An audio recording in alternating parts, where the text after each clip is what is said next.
Vamos começar então a falar a respeito do GP de Canadá. Agora sim, vamos entrar, vamos discutir, vamos analisar. Você pode participar sempre do programa pelo chat lá no YouTube. Então vamos lá, vamos falar primeiro desta classificação, Max, que foi uma classificação, eu diria, um tanto quanto emocionante, conturbada, complicada. A gente teve várias e várias punições.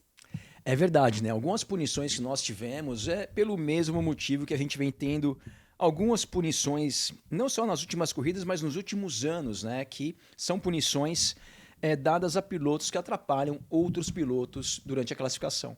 Não só durante a classificação, né? Nos treinos livres não é gerada uma punição com perda de posição no grid, qualquer coisa assim, que eu acho que deveria ser também. Mas realmente isso, Kalinka e pessoal, vem acontecendo numa frequência tão grande.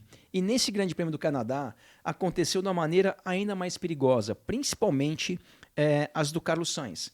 O Carlos Sainz, tanto nos treinos livres quanto na classificação, na última chicane ali, que é depois de uma reta muito longa, que os carros chegavam a mais de 300 km por hora, em 2 ou 3 ocasiões o Carlos Sainz estava quase parado, uma das vezes quase que no traçado para abrir uma volta rápida. Ou seja, é uma coisa extremamente perigosa. Parece que a FIA está esperando acontecer um acidente importante para dali para frente tomar algum tipo de atitude, porque as atitudes que a FIA vem tomando até agora não vem surtindo efeitos.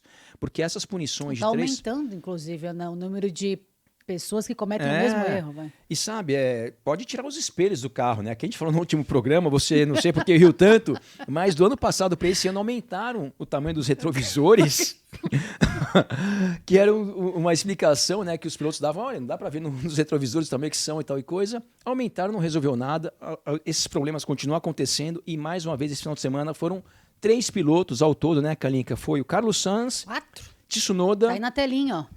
Bom, 3 pilotos que sofreram essa mesma infração. Esse claro, tipo de infração. Aí tivemos também outro piloto que, infelizmente, sofreu uma infração também. Olha o Haas lá na frente, olha a Haas. A Haas na segunda fila, é mentira. Na verdade, foi verdade. O mais difícil o Hülkenberg fez, que foi colocar a Haas na 3ª posição. O Hülkenberg, eu já falei ano passado, quando ele estava sendo ventilado para voltar para a Fórmula 1, eu sempre falo que a Fórmula 1 e o automobilismo em geral, os números não necessariamente... descreve um piloto. O Hülkenberg tem um número que muitas pessoas falam que é quase que uma vergonha, eu não vejo dessa maneira, que é o piloto que tem a maior quantidade de corridas de Fórmula 1 sem nunca ter chegado no pódio. Porém, eu não acho que o Hülkenberg é um piloto ruim, muito pelo contrário, ele é um piloto, acho que muito bom, e eu acho que ele fez mais uma vez esse final de semana com a Haas, de colocar uma Haas numa situação difícil, na 3ª colocação, realmente demonstra o piloto que ele é. Mas, infelizmente, para ele... recebeu uma punição por outro motivo. O motivo da punição do Hülkenberg foi que ele não diminuiu a velocidade o suficiente durante a bandeira vermelha. E além disso, o que aconteceu com o Hülkenberg e bandeira vermelha, né, Kalinka, foi uma situação muito, muito diferente e a gente tem alguma imagem aqui para mostrar para vocês. Vou pegar para você, rapaz. Que foi o seguinte, a bandeira, quando a gente vê do lado esquerdo aqui, quando faltavam 7 minutos e 12 segundos, apareceu primeiro a bandeira amarela no setor 2. E o Hülkenberg estava onde, Kalinquinha? Na 7ª posição. Na 7ª posição, a 2 segundos e 4 décimos do Max Verstappen. Literalmente, 1 segundo depois, o Hülkenberg completou a volta rápida dele e deu a bandeira vermelha. A gente vê que 7 minutos e 12 para acabar, aqui 7 minutos e 11. O Hülkenberg deu aquele salto, aquele avô lá para a 2ª posição e na sequência a bandeira vermelha entrou. E qual que foi a penalização que o Hülkenberg recebeu? Mas antes, qual que é a penalização normal para esse tipo de infração? Boa. De você não diminuir o suficiente durante a bandeira vermelha. Qual a regra? A regra é o seguinte, se o piloto não diminui a velocidade numa bandeira vermelha, a penalização para ele é perder 10 posições de largada. E as pessoas se perguntam, poxa, o Sainz fez um negócio extremamente perigoso, algumas vezes na classificação, ou Tsunoda, ou o Gasly na corrida de Barcelona, por exemplo, e recebeu 3, por que uma bandeira vermelha penaliza em 10? A explicação é muito simples. Bandeira vermelha, normalmente quando acontece bandeira vermelha, é que aconteceu uma coisa, pode ter acontecido uma coisa séria na pista. Pode ter alguém machucado, pode ter uma ambulância entrando na pista, ou seja, tem que diminuir imediatamente. Pode ser só sujeira, mas também... Pode ser só sujeira ou pode ser um carro parado, como é o que... Não, no caso foi um carro batido, né? Que foi o Piastri que bateu, mas não era nada de muito grave. Joe. Só que, obviamente, não dá para você graduar que tipo de problema a bandeira vermelha traz. Então, bandeira vermelha, tira o pé. O Hülkenberg não tirou o pé. E talvez o motivo que no primeiro momento ele não tirou o pé foi justamente isso aqui. Ele cruzou a linha, deu bandeira vermelha, acho que ele ainda naquela excitação, poxa, tô em segundo ou terceiro. Não, segundo, ele estava em segundo. Tô em segundo, ele acabou em terceiro no final, né? Não, foi segundo mesmo. Segundo. Foi segundo. E tudo mais, e não tirou o pé naquele primeiro momento.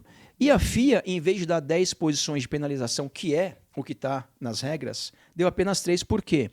Eles entenderam que quando o Hülkenberg chegou no setor 2, que é onde tinha o carro do Piastri batido, ali ele já estava na velocidade correta. Ou seja, deram um desconto na punição dele, porque na parte do circuito onde ele não tinha diminuído o suficiente, não é ali que o problema estava. Então, eu acho que foi justo não terem penalizado o Hülkenberg em 10 posições. Já achei uma pena, principalmente para ele e para a Haas, né, que não com tanta frequência está ali nas primeiras colocações. Ele tomou 3 penalizações e acabou largando na 5ª colocação. Então a gente tem que arrumar isso como esse programa, uai. Porque ele não foi quinto, segundo foi Não, terceiro. porque ele não tava na segunda fila, ele ia estar na primeira fila, pô. Primeiro!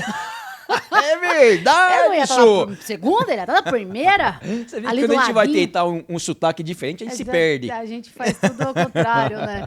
Mas também tá difícil, porque ultimamente a gente tem tantas punições depois das provas, Pois algumas é. que nem acontecem durante, as coisas vão acontecendo depois que você fica, caramba, e aí? Qual que é o grid de largado? O que vai acontecer? Porque quando você vai ver no sábado acontece uma coisa, no domingo já é outra completamente diferente. E a gente já, desde o ano passado, né, a gente vem falando muitas vezes da ineficiência da direção de prova. Demora. E algumas coisas, né, como por exemplo, esses pilotos que atrapalharam outros pilotos na classificação. Hoje em dia, com tantas câmeras, que a gente vai falar sobre isso também, com tantos recursos, algumas coisas você não precisa analisar posteriormente. Você vê na hora o que está acontecendo. Se tem um carro lento andando na pista, atrapalhando alguém, não precisa esperar acabar a classificação para depois ir analisar. E por que isso é importante? Imagina a seguinte situação. Um cara passa para o Q2, ele vai do Q1 para o Q2.